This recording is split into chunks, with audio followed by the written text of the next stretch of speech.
দ্বিমুখী কূটনীতিতে সিদ্ধহস্ত আমেরিকা এবার $12 বিলিয়ন অস্ত্র বিক্রি করছে কাতারের কাছে।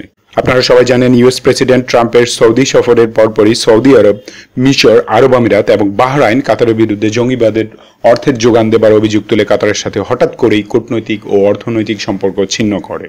সেই সাথে কাতারের উপর নিষেধাজ্ঞা আরোপ করে।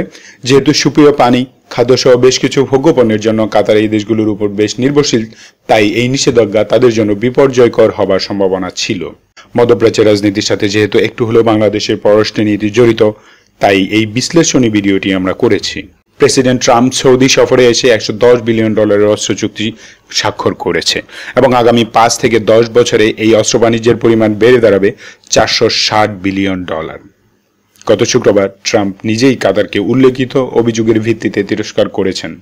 যদিও মধ্যপ্রাচ্যে আমেরিকার সবচেয়ে বড় সামরিক ঘাঁটিটি কাতারের রাজধানী দোহার অদূরেই অবস্থিত। ঠিক একই সপ্তাহে গত বুধবার কাতারের প্রতিরক্ষা মন্ত্রণালয়ের প্রতিনিধি এবং Pentagon chief gym Mattis $12 billion এই চুক্তিটি স্বাক্ষর করেন। এই চুক্তির আওতায় কাতার আমিরি এয়ারফোর্সের জন্য আমেরিকান বোয়িং কোম্পানি 36টি F-15 স্ট্রাইক ইগল যুদ্ধ বিমান সরবরাহ করবে। এই 36টি F-15 এর সাথে আসবে প্রয়োজনীয় মিসাইল এবং স্মার্ট বোমা।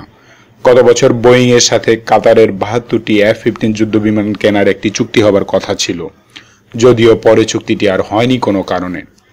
আমেরিকান অফিসিয়ালরা বলছেন এই অস্ত্র চুক্তির মাধ্যমে দেশ দুটির মাঝে নিরাপত্তা সহযোগিতা বাড়বে বহুগুণে। ইউএস প্রশাসনের এমন দ্বিমুখী আচরণে বোঝা যাচ্ছে মধ্যপ্রাচ্যে দ্বন্দ্ব জিয়ে রেখে মোটা দাগে অস্ত্র বাণিজ্য পশ্চিমের একটি উদ্দেশ্য এবং এই জাতিগুলোকে দুর্বল করার একটি মোক্ষম প্রয়াস। ওয়াশিংটন 9/11 ঘটনার জন্য সৌদিকে বিপুল পরিমাণ অর্থ জরিমানা করার আভাস দেয়, যদিও তা পরে অজ্ঞাত কারণে থেমে যায়।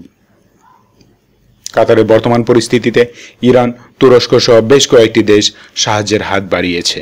খাদ্য, পানি, দৈনন্দিন পণ্য নিয়ে হাজির হচ্ছে দেশ দুটি জাহাজ এবং বিমান। তুরস্কের প্রেসিডেন্ট এবং প্রধানমন্ত্রী কাতারের উপরে এমন নিষেধাজ্ঞার নিন্দা জানিয়েছেন এবং অত্র অঞ্চলের শান্তি স্থিতিশীলতা বজায় রাখার স্বার্থে উপসাগরীয় দেশগুলোকে সমঝোতার আহ্বান জানিয়ে এক বার্তায় বলেছেন, এমন বিভাজন বজায় থাকলে দেশগুলোর শক্তি বাড়বে না, বরং দুর্বল হয়ে শত্রুর লক্ষ্যে পরিণত হবে। আমরা আশা করব এই দ্বন্দ্ব খুব শীঘ্রই নিরসন হয়ে যাবে এবং শান্তি ও স্থিতিশীলতা ফিরে আসবে। ধন্যবাদ আমাদের সাবস্ক্রাইবার্স এবং ভিউয়ার্সদের। সুস্থ থাকুন, দেশকে ভালোবাসুন, সাবস্ক্রাইব করুন আমাদের চ্যানেলটি।